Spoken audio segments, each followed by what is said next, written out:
ఈరోజు నేను donor sperms అంటే వేరే వీర్య కణాలు ఎవరికి యాక్చువల్గా యూస్ చేయాలి, ఇండికేషన్స్ ఏంటిది అనేది చెప్తాను. సో యూజువల్గా యాజ్ అ ఫర్టిలిటీ స్పెషలిస్ట్ వేరేవి అంటే డోనర్ గ్యామెట్స్ వాళ్ళవి కాకుండా, వాళ్ళ ఓన్వి కాకుండా వేరే గ్యామెట్స్ అనేది చాలా తక్కువగా అడ్వైస్ చేస్తాం. ఎటువంటి పరిస్థితుల్లో అయినా కూడా చాలా తక్కువ ఛాన్స్ ఉన్నా కూడా వాళ్ళది ట్రై చేయడానికి మేము కూడా ప్రయత్నం చేస్తాం. కొన్ని సిచ్యువేషన్స్లో ఎప్పుడైతే అస్సలు వీలు లేదు వాళ్ళ కణాలు యూజ్ చేయడానికి, అప్పుడు మాత్రమే డోనర్ కణాలు అనేది అడ్వైస్ చేస్తాం. సో ఇట్లాంటి ఇండికేషన్స్ ఏముంటాయి అంటే, వెన్ స్పర్మ్ అసలు పాసిబుల్ లేదు, వాళ్ళ స్పర్మ్ యూజ్ చేయడానికి పాసిబిలిటీ లేదు, ఆర్ వాళ్ళ స్పర్మ్ యూజ్ చేయడం సేఫ్ కాదు, ఆర్ జెనెటిక్ ప్రాబ్లమ్స్ ఉన్నాయి వాళ్ళ హస్బెండ్లో, ఎవరైతే కపుల్లో వాళ్ళ హస్బెండ్లో చాలా జెనెటిక్ ప్రాబ్లం ఉంది, ఆ రిస్క్ ఎక్కువ ఉంది బేబీకి రావడానికి అన్నప్పుడు మాత్రం డోనర్ కణాలు అనేది అడ్వైస్ చేస్తాం. సో ఇందులో ఫస్ట్ వచ్చేసి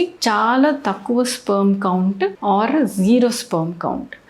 సో జీరో స్పర్మ్ కౌంట్ ఉంటే అంటే కణాలు లేకపోవడం సెమెన్ శాంపుల్లో, సో ఈ అజోస్పర్మియా అంటాం. ఈవెన్ కణాలు మొత్తం జీరో ఉన్నా కూడా అందరికీ డోనర్ స్పర్మ్స్ అవసరం ఉండదు. వీళ్ళకి చిన్న బ్లడ్ టెస్ట్ ద్వారా మనము లోపల టెస్టిస్లో స్పర్మ్ ప్రొడ్యూస్ అవుతున్నాయా లేదా అనేది తెలుసుకోవచ్చు. సో ఆ బ్లడ్ టెస్ట్ చేసి, బ్లడ్ టెస్ట్ కనుక బాగుంటే లోపల నుంచి డైరెక్ట్గా టెస్టిస్ నుంచి స్పర్మ్ తీసుకునేడానికి ఆప్షన్ ఉంటుంది, దాన్ని టెసా అంటాం. సో జీరో ఉన్నా కూడా డైరెక్ట్గా డోనర్ స్పర్మ్ అనేది ఎవరు అడ్వైస్ చేయరు. నిజంగా టెస్టిక్యులర్ ఫెయిల్యూర్ అంటాం, అంటే జీరో కణాలు ఎందుకు ఉన్నాయంటే టెస్టిస్ పని చేయకపోవడం వల్ల, టెస్టిస్ మొత్తం పూర్తిగా ఫెయిల్ అయిపోయింది, అప్పుడు జీరో అయిపోయింది అన్నప్పుడు మాత్రమే డోనర్ కణాలు అనేది యూజ్ చేయడం జరుగుతుంది. అండ్ సెకండ్ వచ్చేసి ఇన్ఫెక్షన్స్, హెచ్ఐవి ఇట్లాంటి ఇన్ఫెక్షన్స్ చాలా ఎక్కువ సివియర్ ఇన్ఫెక్షన్ ఉంది హస్బెండ్లో, అండ్ దాని ద్వారా వైఫ్కి కూడా సోకే ప్రమాదం ఉంటుంది కాబట్టి వాళ్ళకి డోనర్ కణాలు అనేది అడ్వైస్ చేస్తాం. Then third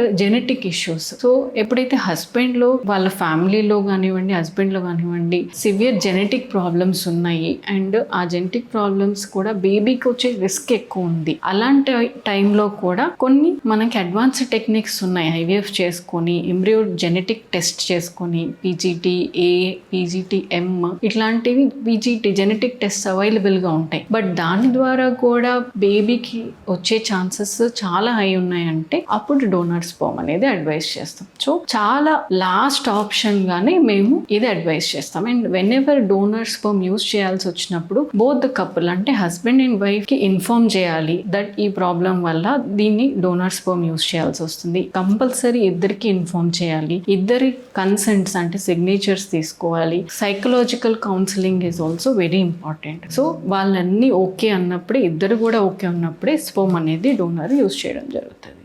thank you.